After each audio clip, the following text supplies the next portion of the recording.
Hey, architecture firm owners and emerging leaders.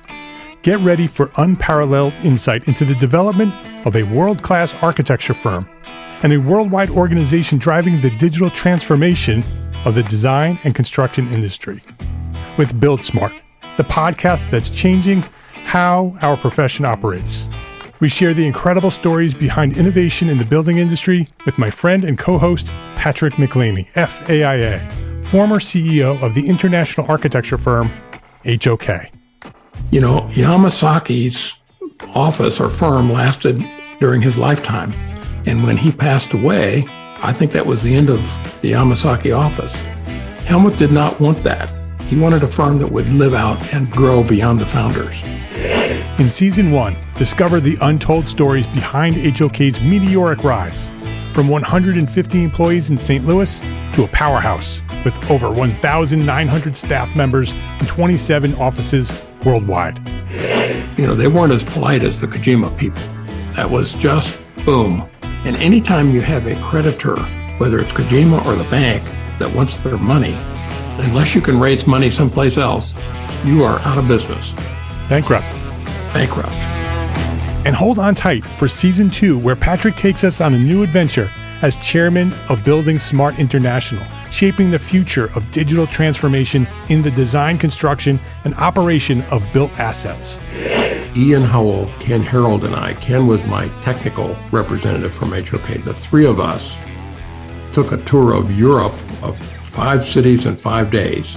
Very busy time.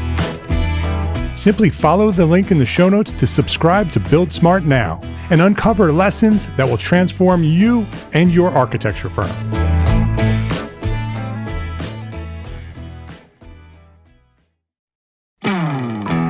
Hey, architecture firm owners and emerging leaders. Get ready for unparalleled insight into the development of a world-class architecture firm and a worldwide organization driving the digital transformation of the design and construction industry. With Build Smart, the podcast that's changing how our profession operates. We share the incredible stories behind innovation in the building industry with my friend and co-host, Patrick McLaney, FAIA, former CEO of the international architecture firm, HOK. You know, Yamasaki's office or firm lasted during his lifetime. And when he passed away, I think that was the end of the Yamasaki office. Helmut did not want that. He wanted a firm that would live out and grow beyond the founders. In Season 1, discover the untold stories behind HOK's meteoric rise, from 150 employees in St. Louis to a powerhouse with over 1,900 staff members and 27 offices worldwide. You know, they weren't as polite as the Kojima people. That was just boom. And anytime you have a creditor, whether it's Kojima or the bank, that wants their money, unless you can raise money someplace else, you are out of business. Bankrupt. And hold on tight for Season 2, where Patrick takes us on a new adventure as chairman of Building Smart International, shaping the future of digital transformation in the design, construction, and operation of built assets. Ian Howell, Ken Harold, and I, Ken was my technical representative from HOK. The three of us took a tour of Europe of 5 cities in 5 days. Very busy time. Simply follow the link in the show notes to subscribe to Build Smart now and uncover lessons that will transform you and your architecture firm.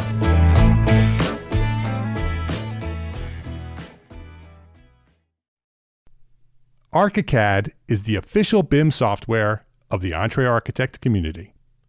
ArchiCAD BIM software enables design, collaboration, visualization, and project delivery no matter the project size or complexity. With flexible licensing options and a dedicated support team to guide us along the way, ArchiCAD is an ideal choice for firms and projects of any size. I encourage you to reach out and talk to the folks at Graphisoft by visiting our own dedicated webpage at graphisoft.com/us/EntreArchitect. There's even an exclusive special offer waiting for our EntreArchitect community. Go now to graphisoft.com/us/EntreArchitect and see how Graphisoft is positioned to help make your architecture firm a success. That's graphisoft.com/us/EntreArchitect. entrearchitect.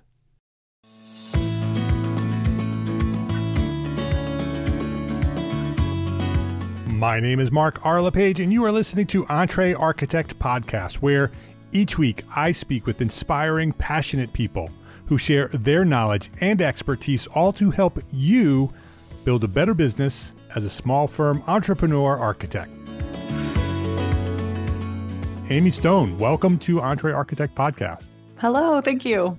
Amy Stone is an architect and design manager at Gensler, with a long-term interest in sustainable design and equitable environments. She is dedicated to the visibility and advancement of women in design and contributes as senior editor at Madam Architect, the online magazine featuring the stories of women in architecture and design. So, Amy, you were recently on the Practice Disrupted podcast, two friends of mine, Evelyn Lee and Janine Chastain. You actually hosted their show, right? Actually, you've been on twice, right? Have you been on? They invited me for the end of their season to kind of do like a Madam Architect interview with them live, and it was very fun. So I got to hear their stories and ask, and then they said, this is only, this is the first of a second part, and we're going to come back, and now we're going to do the same to you, and now we're going to ask you questions.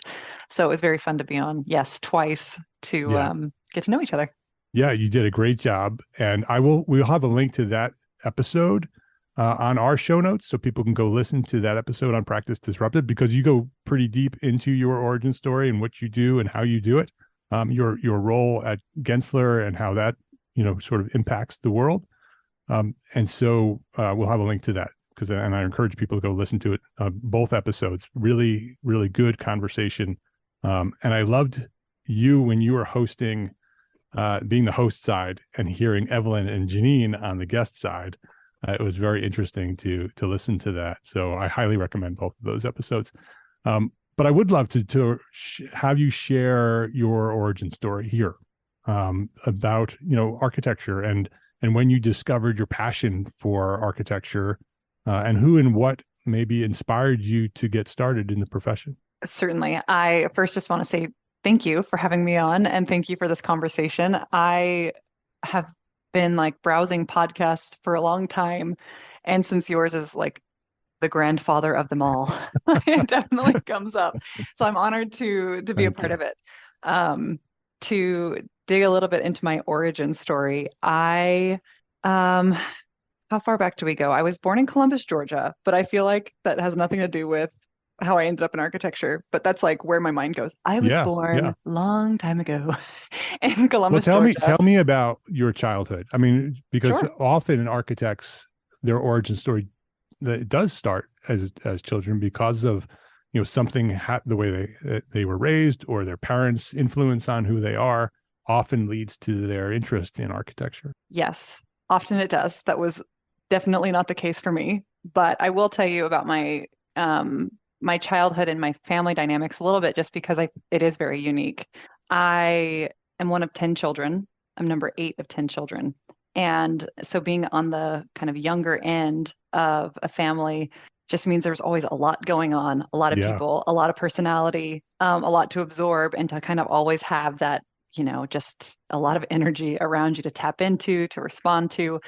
And I've definitely drawn on that as my career has gone more towards the people side recently, and really drawing on that, ability to just understand and connect with people. So we grew up, my parents are from Columbus, Georgia. I lived there for about 5 years, and then they were looking to move to just a better area, as they put it. And so they kind of looked around the Atlanta area. We moved to Peachtree City, which is this delightful, quaint suburb, which interestingly has some very unique city planning aspects to it that I didn't really recognize or appreciate until I started studying the built environment more. But it's organized into villages, and there's no one main street downtown. It's very much clustered into these 5 distinct areas that are interconnected with roadways, but also with golf cart paths. And so I'd pal around on my golf cart with my family, and we'd go by all of the different lakes and golf courses, and it's a very just pastoral little town. And I lived there from kindergarten through 12th grade, did all of the same school system. My dad was an administrator at the middle school where I attended. when he started it there when I was in 6th grade. So my dad was the assistant You principal in must have charge loved of that as a in sixth charge grader. of discipline. I know people would Come stop me in on, the Dad. hallway. Do you really need to do that? I ended up in his office several times as he was in charge of discipline. And I definitely have a side of myself that is known to be, well, as it was put growing up, I have too much attitude. But I feel like any young girl with too much attitude that ends up serving them pretty well. And So, yeah, and number 8. I mean, how do you and number not 8, how do you how not do be a you little not have an feisty? attitude? You got to be, hello, I'm here. I know. Trying to always bend the rules to work in my direction because, that's just more fun. Despite my father, like being an educator, and he was a teacher and then principal and then back to teaching and then, middle school principal or assistant principal, he didn't put a lot of emphasis on like what we were going to be when we grew up. It was just a lot of day in, day out regular life growing up. My mom was a nurse and did home health nurse, and then she transitioned into senior care nursing and had kind of switched every 3 4 5 years. She'd switch which facility she was nursing at or providing care at. Eventually I think she was in more of a management role at a senior care facility, and so that was kind of the background of my growing up. Very regular suburban busy life with 2 working parents, and more of an emphasis in high school really on like I would say responsibility and trust than it was about academic achievement and where are you going to college. It was like, you need to make the right decisions and be a good person, and the rest is going to work out for you. And so I would also mention too, I grew up in the Mormon church and just had a really, really strong community around me. And that became kind of part of my story when I started to find architecture a little bit more. So basically graduated high school. In my senior year of high school, I realized people were going to college and I was like, what the crap? I got to get my ducks in a row and apply for college. Then I showed up at, Georgia State, decided to live at home, work nearby with a really great job for me at the time. Started going to do a state school, realized I needed to choose a major, started digging as quickly as I could to find something. And somehow architecture came across my path, and it was just like, hey, that seems cool. That just seems interesting to study and has a good impact on people's lives. Seems like it would take that creative part that I'm pretty good at, take the science part that like, who cares if I'm not that good at, but like, let's give it a shot. I, have a lot of faith that I can learn and adapt along the way. So started expressing interest in that. And one of the great things about growing up in, a pretty tight-knit community is that you just get connected to who you need to get connected to. So I didn't really know any architects growing up, or so I thought, until I started expressing that interest. And one of my friend's dad is a principal at Perkins and Will, and they had relocated for his job in Atlanta. And so that was a great person to talk to. It's like, hey, here's the profession, here's what it's about. And he was nothing but like encouragement and support. And so to come at a profession where I really had no idea what the school would be like, no idea what the profession would be like, and to be met with a voice that was very encouraging and supportive really helped set me on my path to just say, yeah, you can do it. Studied for 2 years at Georgia State, and then I transferred to Georgia Tech, which for me was a great foundation. Georgia Tech is a very, very challenging school. And I think to layer a difficult program on top of difficult time of life when you're just transitioning into college and trying to learn that, and like at a school that is nothing but intense and rigorous, it honestly would have been too much for me. But to start at Georgia State, where I was able to just focus on core curriculum and really get that under my belt and get used to college, get used to, that flow, and then come to the architecture program, I was kind of ready for that, like lean in and that intensity. And I just soaked it up. I loved studying architecture. Took a break for a little bit to do a Mormon mission, went to Chile, came back, finished my program, and then I've told the rest of the story too on Practice Disrupted, but then took a gap between undergrad and graduate for, kids, marriage, additional, husband going to school, and then came back for my master's. And now I'm still in school with my MBA and my time at Georgia Tech. It's like kind of a joke. I just started my first class in strategy yesterday. And every time I start a new semester, I'm like, I really should tally up like how many first days of school I've had here and how many tuition bills I have paid and like how many days I have been on this campus. First year. I know. I started at Georgia Tech in 2006, and now we're in 2023, and I'm still just sitting at the student desk, pencil in hand, trying to take notes. So it's been great. It's just been a very, very long arc to learning. So going back for your MBA, what was the inspiration for that? The inspiration is I have always kind of realized architecture is a study and it is a practice. It is also a business, and that business has profound impacts on people's lives. And that the way that you work, the way that you set up your projects and your fees, and the way that you associate as a culture and community, that's the business. And we can't just kind of be uninterested in it. And I was met pretty early on when I said, "Oh, this is so important. You know, I can really see how this and this and this affects our lives." People are like, yeah, that's just the business side. And it would become very quickly bifurcated. It's like, it's either architecture or it's business. Right. And I'm not interested in I'm just on this side, not on the other. And I think there's room to hold both. I think there's room to really understand the complexity and how they're intertwined. And I think especially with how complex architecture is, it's like you already have that ability to understand how systems work together. You for sure can understand how business, supports this. And so I think that slowly developed, definitely after I graduated and once I got into a professional working environment, and that's when you start learning those small lessons. I would say that was accelerated once you have kids and you're like, hey, benefits, hey, salary, hey, paid time off, and then looking now, your life demands become intertwined with how your firm sits in the market, how they position themselves with their fees, and how they place themselves competitively so that they can command higher fees and they can pay better. So those ties just really started forming. And so I didn't go back for my MBA. I went back for my Master's of Architecture because I needed to get licensed.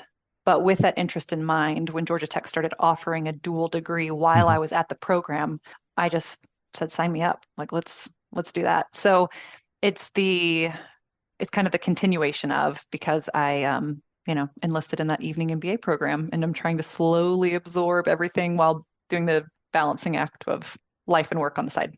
Yeah. Yeah. That's very interesting. What's your role at Gensler? Gensler, I am a project manager, which at Gensler, it's called a design manager. I like the name because there is a focus still on design. It's the, kind of with that design word, you're saying, hey, I'm still focused on the project, focused on what the outcomes need to be. And as project manager, I'm very client-facing, team-facing, kind of Gensler-facing. And I say Gensler-facing just meaning like all of the business metrics that need to be tracked and accounted for, which isn't so much people-focused, but it is still very important to the job. So that's my role. And then I'm within the work studio in Atlanta, and we have multiple focuses within the work studio. Mine is currently on more developer-driven repositioning work. So taking existing aged assets and improving them, kind of like flipping houses or improving old office buildings, and just finding ways to make them more valuable for owners so that they can be more competitive in the marketplace. Not necessarily adaptive reuse, but sort of looking at buildings and how to make them more useful. Exactly. Yeah. It's not changing the use. They tend to stay office buildings.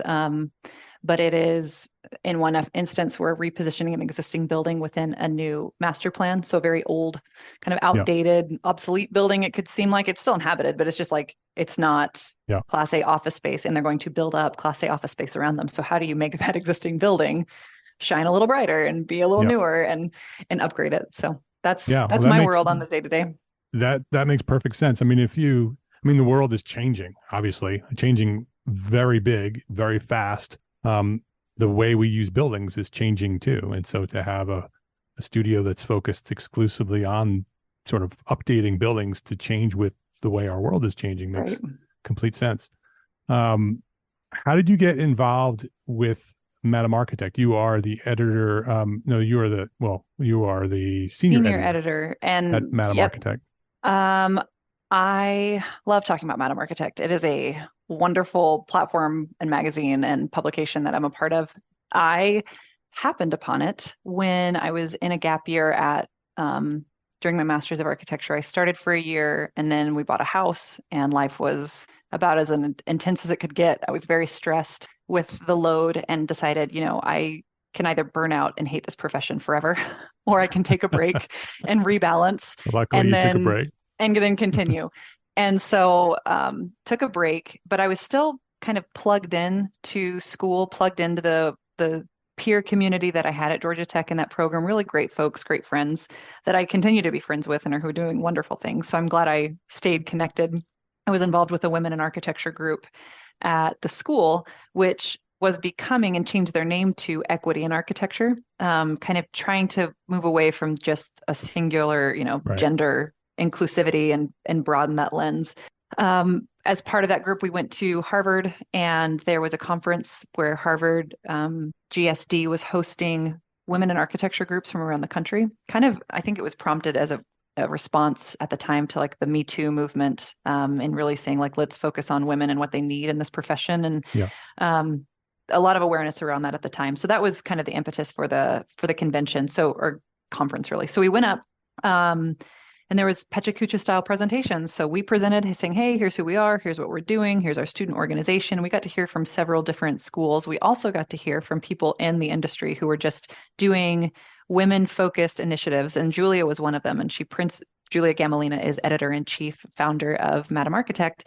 So she presented on, hey, here are these women that I have been profiling and interviewing. Here's a type of interviews that I've been doing. They've been architects at multiple stages of their career, or maybe they're just in design, but not in architecture because their career has gone a different path. And she just kind of laid out this concise portfolio of a very diverse group of women and said, this has become a project that will definitely continue on. We're going to continue to interview and to grow this effort. And she kept saying, we. And so that was on my mind. And 6 months later, I was still thinking about it. So I found it. I had been reading, the interviews and just absorbing all of the lessons from women's interviews that were at the time, so very meaningful for me. Again, where I was like, am I going to burn out and leave or am I going to stay? And so to read people under the same amount of pressure or in similarly difficult situations, I was like, okay. It really was like a mentor tool for me, even though these women never knew that they were mentoring me. Right. So I reached out to Julia, asked to be involved, and she said, yes, that would be great. I'm about to burn out with this. It's a lot. And so we found our way working together. And I started, I think in April, about 4 years ago, 2019 is when I started. So coming up on 4 years with Madam Architect, and have just been involved since. So that's how I found it. And my role has been to assist as needed, really, in whatever capacity. At first, it was transcribing, it was editing, it was kind of being a second pair of eyes on things, and then eventually into interviewing people as well, responding to, ask the editor questions or trying to coordinate behind the scenes on just different items. So kind of multiple hats in the job, and I've just been very, very fortunate to be involved in Madam Architect. It's a great, I always forget what the word is, great platform, but it's not really a platform. It's like a great publication. There we go. Yeah, it certainly is. It's very well done. The articles are exceptional. The website is beautiful. And so it is exceptionally done. It is one of those things that should continue, not only for the content that it's creating, but because it is becoming sort of a benchmark in the profession, right? It is the place to go to read stories about women in architecture and the architecture profession and allied services, right? And it's much more than just architects. Let's take a quick break to say thank you to our sponsors for their support of this episode. This episode of Entre Architect Podcast is supported by arcat.com. Can't find the product data that you're looking for? You might be using the wrong search engine. Broad searches result in consumer products, out-of-date information, and websites that hide or don't have the information that you're looking for. If you need specifications, CAD, or BIM, arcat.com is your search engine. Find and download the up-to-date data that you need fast. arcat.com is free and requires no registration. So try Arcat today. That's ARCAT.com. Please visit our sponsors today and thank them.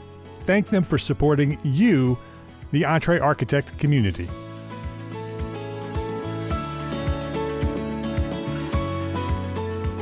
Can you dive a little bit deeper into Madam Architect and what it is for anybody who doesn't know what it is? Like, what is it, and what's the intent of what's the mission, sort of? Yes, absolutely. So, Madam Architect is an online magazine that is primarily dedicated to elevating the voice and visibility of women in architecture. And as you said, Mark, allied professions. It's not always traditional architecture track. It's maybe you've come to architecture, but since gone a different route. And it's really showing that there are more women here than we are giving credit.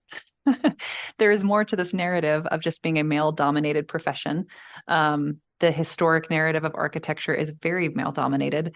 And so we assume that the same is, for contemporary architects, but it's changed. But we need a narrative to share that. We need to be able to say, like, here are women who are currently practicing, who are our contemporaries, and look how many of them there are. Look how varied and diverse we are, to highlight that change and to draw attention to it and raise that awareness. That is one of the primary goals. And I think, I just interviewed Beverly Willis, and her interview is coming out tomorrow. And it's very similar to the mission that she has for Beverly Willis Architectural Foundation of changing and shifting the narrative around women in this profession, so that they are seen, heard, that their perspectives are a support to other women and men as well in this, well, I'd say this profession, but it's not just for architecture, really. Like, it's an open resource. But to show those stories and to show those backgrounds and to show it's possible, it's meant for old, sorry, I meant to say young readers, and I said old instead, and old people too. It's meant for young readers, mid-career, advanced in your career, near or past retirement. It's really, it's meant to be a resource for all. And exactly how I kind of used it is just like, I need to hear from other women. I need that kind of support. I need that, that source of empathy and compassion and like-mindedness to help me power through whatever I'm going through. So it's kind of meant to be a virtual mentorship, in a sense. And we've since also expanded it to men. As you said, it's not just about women in the field, but there's also a section where we've been interviewing men, asking similar questions, but also asking, how have you been supporting, or how can one support better women in this field, and what can be done to advance their voice and visibility as well. So really asking for that allyship and partnership. Yeah, it's a very important resource. I enjoy it because I love stories, right? I love, which is one of the reasons why I do the podcast, is because I love to hear how people got to where they are. And that's very much what is happening there at Madam Architect, is that you're hearing the stories, reading the stories of these women, the successes, the challenges, the things that they've gone through. And for me as a man, it's good to read. For one, I like them because they're success stories. Most of them are, success stories. And I enjoy that. It's inspiring to me, but it also, gives me a way to understand what women have gone through, right? I haven't had to do that. I'm a almost 53-year-old man, who's, had a pretty easy way through architecture, right? Everything has gone the way I needed it to go.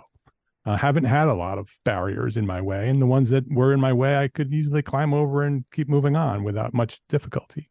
Most women haven't had that luxury. And so to read the stories of what women need to do in order to get to where they are, it's different. And it allows me to understand that, but, it also allows me to understand how, when I'm working with women, how they're perceiving me, right? Because that's really important. My wife is also an architect, and, we would often go out to a job site together, and they would talk to me, but she was the one in charge because I was the business guy and she was the design architect. And so all I did was, step back and let Anne-Marie do what she needed to do. And that would very clearly, tell the message of what needed to be shifted here. But that's something that allows men to be able to hear those stories and read those stories, be inspired by them, but also be empathetic and sympathetic and understand more about how the profession really is built. That's a great summary. It really is story driven. It's really meant to get into women's day to day, saying, same as you asked me, like, what's your origin story? Yeah. How did you get here? What's been your career trajectory? What have been your highlights? What have been your challenges? Who are you admiring? What advice do you offer? And it's not necessarily a resource where we say, tell us about your best, coolest, most admired piece of work ever. We just want to hear about your projects. It very much is people focused. It's focused on the individual and about their story through their lens. And it's meant to be from their voice. So we try to keep it in a much more like conversational tone. So it doesn't sound rigid and formal. Like you want to hear person to person conversation there. And I think I've always been so interested in people's answers to what have been your greatest challenges in this profession. And there are often, not always, there are often challenges particular to women that are brought up. Like you said, I'm not listened to when I go onto a job site. I'm not taken seriously. I'm completely like looked over, or I've had a hard time being taken seriously as the design guide on this, or like design lead. I'm always thought of as the assistant. I'm expected to be taking notes, or some very typical gender normative, things that people have had to overcome. And even more so for minorities that are layering on another level of just challenge with departure from being the, white male architect, which this profession has very, very much protected all throughout the 20th century, and really designed the profession for them. So as the more you break out of that mold, so to say, the more challenges there have been. And so there's also been other interviews though, where those challenges have not come up. And I find that equally interesting when people say, it's very challenging for me not to be able to build. I work on projects for years and they don't come to fruition. And that is their biggest challenge. That is very hard for them personally. And so to see when those gender issues come up and when they don't, and just to say like, genders aside, this is just a challenging profession. And there are challenges to the fees. I just mentioned Beverly Willis. I was expecting her to say, so much about how she was on the fringes of society through her not society, but architectural society for, all throughout her career, which she touched on, but she led with the difficulty of the architectural fees that were set and how that was such a challenge throughout her career. Yeah. And this is someone who has very much like emphasized shifting the narrative for women throughout her career. And her number one, like top of mind complaint was the fees were very difficult. And so it's a good way to excavate those challenges, to look at the highlights. And like you said, Mark, to just perspective take and understand where people are coming from and realize that it is going to be very different from your own. And how wonderful to have a resource that can help widen that lens and broaden your focus in a very, like, I would say comfortable way. Like it's not an aggressive, it's not an aggressive thing. You're just perspective taking, and you're putting on someone else's lens to understand that. And I think it can encourage, it can challenge, but it definitely changes the way you think. And I think that's really needed and welcome. Yeah. So I appreciate your reading. Yeah, it's done in a very positive way, right? Like you said, it's not aggressive at all. It's inspiring. Is there any connection between Madam Architect, the work that you do at Madam Architect, and the work that you do at Gensler? Or are they just two separate things in your life? They both take a lot of effort and time management skills. No, that's for sure. I'm sure. I would say that I'm sure, some snarky way to say that I'm editing and writing a ton with my emails at work, and that I'm writing all day, but I don't necessarily consider myself a writer. And even in my role at Madam Architect, I still have a hard time kind of thinking of myself as a writer, because I'm listening, transcribing, and editing in a way that like makes it easier for readers to read, but I still have a very difficult time writing. And so I think both are at least drawing on that skill and trying to strengthen that, but they're different in that one is very, very project focused. I'm pointing to my left where my laptop email is open. One's very project focused and immediate to those issues, but there is absolutely like a translation between the two in understanding challenges that are current to women in the profession and applying that to team members and coming with more understanding to projects and project work with that mindset. That's a great question. I'll probably be thinking about that for a while of like, what's the overlap between the two? How do they kind of reinforce each other? What's the future for, actually, two questions. What's the future for Amy Stone, and what's the future for Madam Architect? The future for Amy Stone is a long, healthy life full of joy and bliss. That is a good answer. Very good answer. The future of Madam Architect is to continue. It's really showing no signs of like slowing down. We're strengthening our team and bringing on people who can really help specialize and strengthen the work that we offer. We've had columns that have been written. I think we're continuing to grow our network and grow the impact of Madam Architect. I'm sure that will, in the future, as it does continue to grow, like potentially emerge into other forms. There's the great thing about being so open to the public is that we receive a lot of recommendations of here's what Madam Architect could do and should do. Right. Yeah. And we just, we listen and we absorb that. We also are everyone on the team doing this on top of our, daily work, and it's unpaid.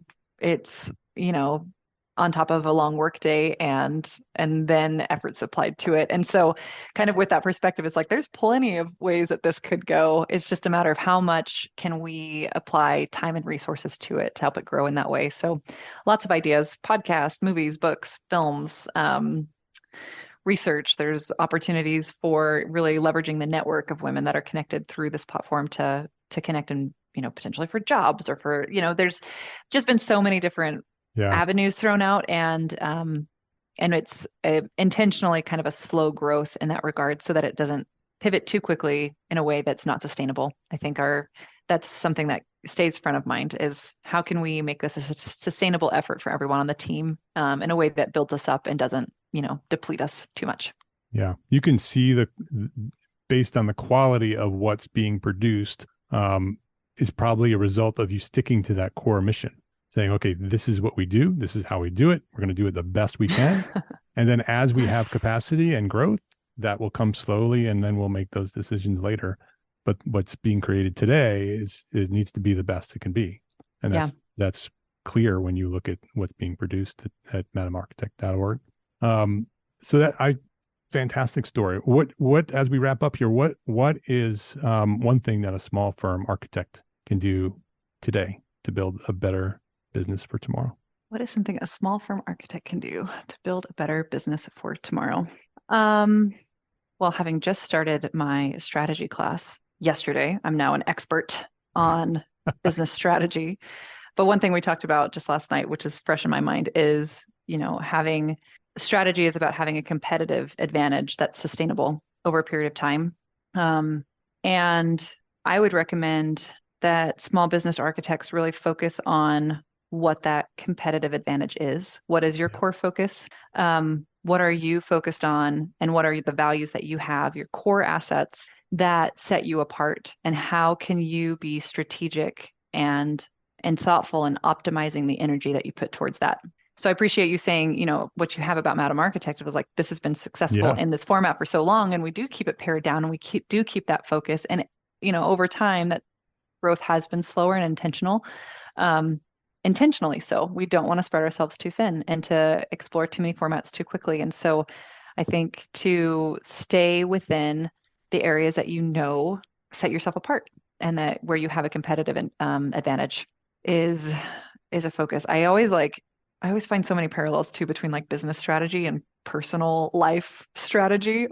What are my assets in my day that I need to like set aside as my core mission or like my core asset, and how do I put energy into that? And I don't know if you ever do that with business too, where you're like, oh, this is both a business principle and this is also a personal life principle. In the community all the time. That especially with small firms, because small firm architects, the business and the personal side, right? The firm and the family is what I usually call it, are so overlapped that they're really integrated, right? That they are all just one thing. They have to have different focus, right? You have to do the things in business to make the business successful, and you have to do the things in your family to make sure your family's successful. But often they're the same thing, just looking at different results or different, applying different You know what I mean? It's similar processes with different people, Yes. essentially. Well, I wonder too, as I'm like musing out loud here, is architects tend to be very talented, thoughtful people who are very capable of a lot and have varied interests and are interested in a lot. And I have, for a while I had a job where my supervisor eventually over time found out, he's like, I'm trying to do too much at the same time. What did he say? He was like, I've got too many irons in the fire. Yeah. And I just appreciate that analogy of like, you can pare down and do less and do it smarter. And I think that's also coming as like a personal, I don't know, I'm always doing too much, right? I have so many times that people are like, you're doing full-time work and you have 3 kids and you work with Madam Architect and this and this and this. And I'm like, I know it's absolutely a lot. And once I find how I can pare down in these ways, like, or across these different areas, I will. But right now they're all giving back to me in really, really meaningful ways. Right. And so I'm trying to stay strategic about everything else and like really cutting things outside of that so I can stay focused on the things. So it's not to say like just do less. It's to say like focus on the things that are core assets and like giving you that return that are important to you, both, in professional and personal life. Yeah. Yeah. And you said you weren't going to have an answer for that. That is a perfect answer. That was an excellent answer. Her name is Amy Stone. The organization is Madam Architect. You could also learn all about Gensler at Gensler. It's not too difficult to find Gensler. But if you want to learn more about Madam Architect, it's madamarchitect.org. So you should go to Madam Architect. If you haven't, you should go right now and go read the articles that are over there because they are super interesting and inspiring. So Amy, thank you. Thank you for the work that you do as an architect. Thank you for your work at Madam Architect. It is a very important platform, very important resource, very important publication, telling the stories of women in our profession. And making the profession better for it. So thank you for your work there. And thank you for coming by here and hanging out with me and telling your story at Entre Architect Podcast. Mark LePage, it has been an honor. It's funny you said like Amy Stone at the beginning. That's usually how I greet other people. I'm like, first and last name, say it out loud, but I didn't. So Mark LePage, thank you very much. I will be listening to more and more of these podcasts, and I appreciate the resources that you are also investing in for this profession to open up conversations and dialogues for others to be connected to other architects and professionals so that they can find some strength for what they're doing as well. So I appreciate your efforts. Thank you. I appreciate that.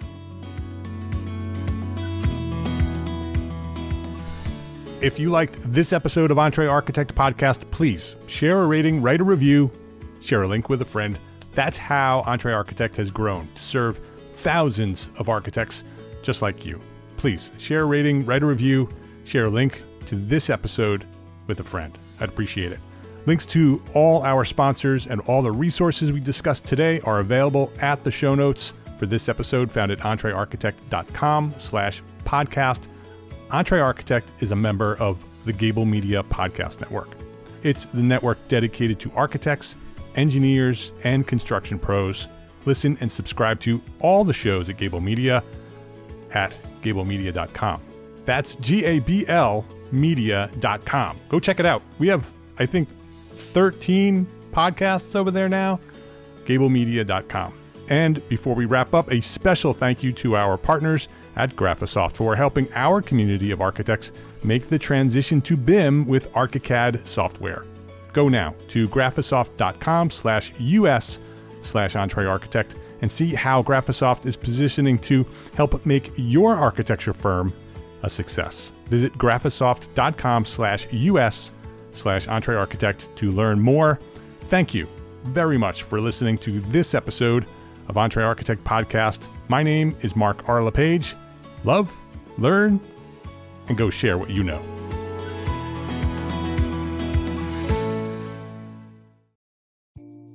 Imagine earning continuing education credits while doing exactly what you're doing right now. Well, you can. Gable Media has revolutionized the way you earn your continuing education credits with a groundbreaking approach. Forget running around town and scouring the internet for credit-worthy courses. Fulfill your CE requirements effortlessly by listening to engaging podcasts just like the one you're listening to now. Our podcasts are designed to educate, entertain, and inspire, all in a user-friendly environment. But wait, there's more. architects, Gable Media is also approved as an AIA continuing education services provider. Upon completion, we handle everything, from reporting your hours directly to the AIA to storing your certificates in your personal Gable Media profile for your self-reporting needs. So follow the link in the show notes and start earning your credits in the most innovative and entertaining way possible with Gable Media. Attention architects and creative minds, get ready to supercharge your brand with Build Your Brand, the podcast that's unlocking the secrets of branding success for creatives. Hey there, it's Mark Arlepage, founder of Entre Architect, and I'm inviting you to join my friend, architect marketing expert Jeff Eccles at Build Your Brand podcast, where he explores the captivating stories of the world's top brands and transforms their lessons into powerful moves for small firm architects and creatives like you. In Season 1, Jeff shares the thrilling tale of Southwest Airlines, where he dissects their journey to the summit and distills it into strategies tailor-made for you. It's important to keep in mind that companies like Southwest compete in the real world, just like you, and face real-world challenges, just like you. You might be surprised at how similar those challenges are to the struggles that you grapple with on a day-to-day basis. Don't miss out on your blueprint for success. Subscribe, tune in, and let's build your brand together. You may have noticed that the very best brands in the world are also known for having somewhat unique corporate cultures. That's often the glue that holds everything together when they encounter those rough spots. We don't do it because it inconveniences the passengers to whom we are primarily dedicated, the short haul, frequent flyer. Follow the link in the show notes to subscribe to Build Your Brand today. Remember, no matter the size, the journey's the same. Your brand's journey to the top starts here.